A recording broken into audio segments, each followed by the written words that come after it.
This week began with operations launched by Turkish Air Forces in Iraq and Syria. Turkish jets hit positions in airstrikes belonging to the outlawed PKK in both Turkey and northern Iraq. The Turkish army launched 2 waves of airstrikes, targeting several positions used by the PKK and ISIS.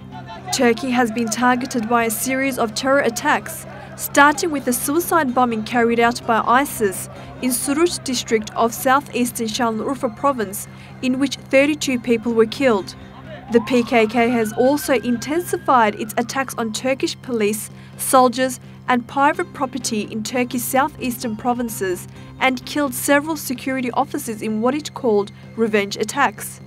Both the PKK and ISIS are recognized as terrorist organizations by the US, EU, NATO and Turkey. Families of Turkish citizens killed by the PKK have been mourning their lost relatives. The militant group has killed 14 people, including 2 civilians, in Turkey's eastern and southeastern provinces.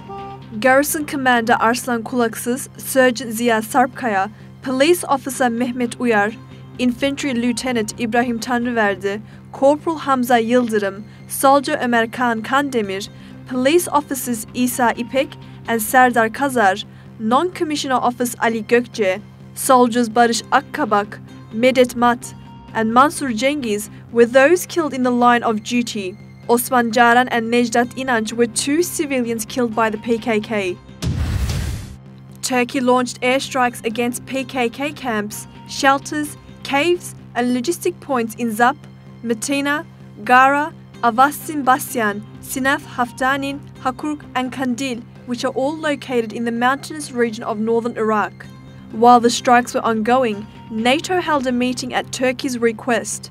NATO General Secretary Jens Stoltenberg declared the alliance's support for and strong solidarity with Turkey and promised to stand with her against terror. Turkish police are continuing to launch operations against terror cells in 39 different provinces. The first wave of anti-terror operations started last week, in which more than 1,300 people were detained. Among these, 212 were arrested. Yusuf Kılıç, the regional head of the PKK's youth wing, the YDGH, was also arrested. Most of the suspects allegedly belong to ISIS, the PKK and the far-left Revolutionary People's Liberation Party Front. The last group is responsible for the killing of Turkish prosecutor Mehmet Selim Kiraz in April and attacks against US consulates. A Turkish court has begun investigations against co-chairs and senior deputies of the People's Democratic Party.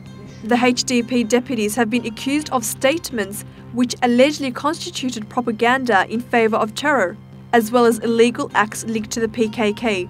The female co-chair of the HDP, Figen Yüksekdağ, previously said the HDP supports the YPG, which is considered by Turkey to be the Syrian affiliate of the PKK.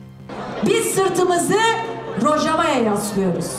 Biz sırtımızı Kobani'ye yaslıyoruz. Biz sırtımızı IŞİD adını verdiğiniz o karanlık çeteye karşı mücadele edenlere yaslıyoruz. Biz sırtımızı YPG'ye, YPJ'ye ve PYD'ye yaslıyoruz. The male co-chair of the party, Selahattin Demirtaş, is being investigated for committing crimes against public peace. The content of speeches by Demirtaş during the protests concerning the situation in Kobani in October are being investigated.